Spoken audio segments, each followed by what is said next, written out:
सरकार का ऐलान किया तो इसमें शामिल आतंकियों के नाम सुनकर किसी को हैरानी नहीं हुई। नई सरकार में 33 मंत्रियों को शामिल किया गया है, जिनमें न केवल सरकार का सबसे बड़ा चेहरा आतंकी है बल्कि कई और भी इनामी आतंकी हैं। तालिबान के प्रवक्ता ने जैसे जैसे अफगानिस्तान की नई सरकार के एक एक चेहरे का नाम बताना शुरू किया, न्यूज 18 की खबर पर मुहर लगती चली गई और इस दावे पर भी कि अफगानिस्तान अब आतंकिस्तान में बदल चुका है। अफगानिस्तान की कमान कट्टरपंथी आतंकियों के हाथों में आ चुकी है। वैसे तो आपको यकीन होगा ही, फिर भी तालिबान सरकार के चेहरों पर गौर करना जरूरी है। इसकी शुरुआत सबसे बड़े चेहरे से करें तो ये है मुल्ला मोहम्मद हसन अखंद। अफगानिस्तान में तालिबानी सरकार के प्रधानमंत्री। संयुक्त राष्ट्र ने मुल्ला मोहम्मद हसन अखंद को वैश्विक आतंकी घोषित कर रखा है। हसन अखंद की कट्टरता के बारे में दुनिया को तब पता चला जब 2001 में बामियान में बुद्ध की प्रतिमाओं को डायनामाइट लगाकर उड़ा दिया गया था। मोहम्मद हसन अखंद के बाद दूसरे नंबर पर मुल्ला गनी बरादर है। मुल्ला गनी बरादर को कट्टरपंथी सरकार का उप प्रधानमंत्री बनाया गया है। आतंकी गतिविधियों में शामिल होने की वजह से जिसे पाकिस्तान जैसे मुल्क ने 2010 में गिरफ्तार कर लिया था और 8 साल बाद तब छोड़ा जब अमेरिका ने बातचीत के लिए उसे छोड़ने को कहा। एक और उप प्रधानमंत्री के पद पर उस अब्दुल सलाम हनफी को बैठाया गया है जो संयुक्त राष्ट्र की आतंकी लिस्ट में शुमार है। संयुक्त राष्ट्र के मुताबिक अब्दुल सलाम हनफी ड्रग सप्लाई में शामिल है और तालिबान के लिए इसकी पूरी जिम्मेदारी संभालता है। तालिबान की कट्टरपंथी सरकार में गृह मंत्रालय संभालने का जिम्मा हक्कानी नेटवर्क के सिराजुद्दीन हक्कानी को मिला है। अमेरिका की नजर में सिराजुद्दीन हक्कानी भी एक आतंकी है जिसके सिर पर $10 मिलियन यानी कि 73 करोड़ रुपए से भी ज्यादा का इनाम है। मोस्ट वांटेड सरकार के उच्च शिक्षा मंत्री ने आने वाले दिनों में पढ़ाई लिखाई का खाका भी खींच दिया। जो होगा वो मजहब से होगा, डिग्री से नहीं। वलीदुद्दीन पे वजह बांधे जे खल्कु कम कुर्बानी वर्कड़ा द दिन द पारे वर्कड़ा नन द दे खल्कु च पे दुनिया की कम इज्जत थे आगा इज्जत पोहान न दे आगा द मास्टर न दे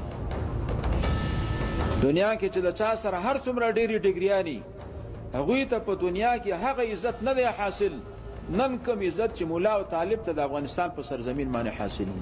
इसी तरह विदेश मंत्री आमिर खान मुत्तकी, रक्षा मंत्री मुल्ला याकूब सहित कई कद्दावर मंत्री संयुक्त राष्ट्र की आतंकियों की लिस्ट में हैं।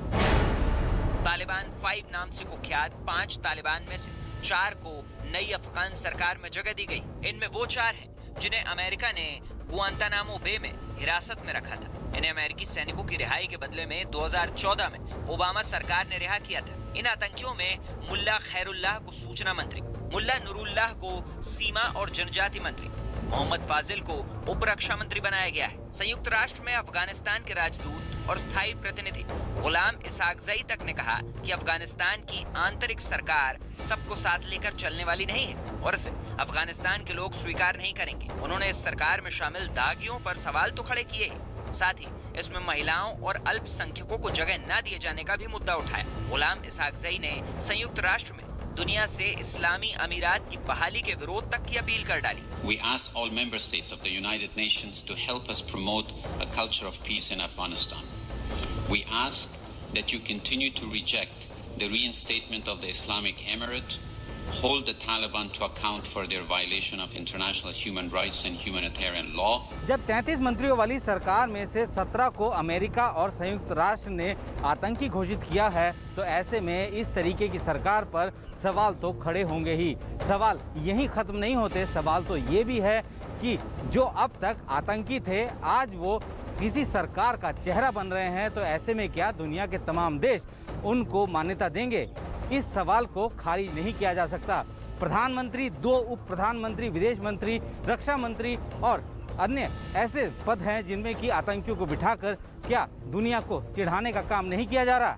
तालिबान की अंतरिम कार्यवाहक सरकार भले ही 6 महीने के लिए बनी है, लेकिन इससे उसके इरादे साफ हो गए हैं। तालिबान के सबसे बड़े धार्मिक नेता हिबतुल्ला अखुंज़ादा ने अपने संदेश के जरिए रही सही कसर भी पूरी कर दी। अखुंज़ादा ने साफ कर दिया कि अफगानिस्तान इस्लामिक और शरिया कानून से ही चलेगा, लेकिन सवाल उठता है कि अफगानिस्तान चलेगा तो चलेगा कैसे? प्रतिबंधित आतंकियों के प्रमुख पदों पर रहते हुए कोई भी देश तालिबान सरकार को मान्यता कैसे दे सकता है?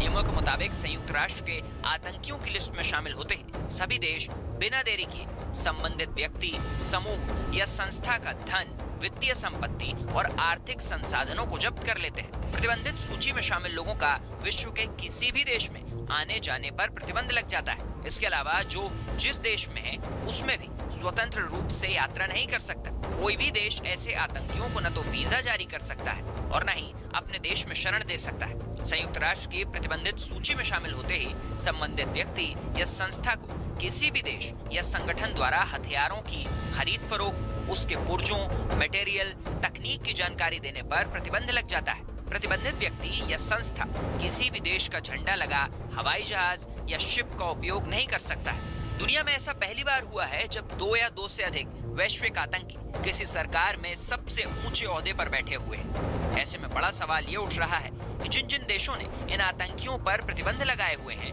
वो आखिरकार तालिबान सरकार को मान्यता कैसे देंगे। अगर ये देश नियमों को ताक पर रखकर मान्यता देते हैं तो इसे आतंकवाद के साथ समझौता माना जाएगा। दूसरी तरफ ऐसी मिसाल कायम होगी कि आतंकी होने के बावजूद सरकार का प्रमुख बनने पर सभी अपराध माफ हो जाते हैं।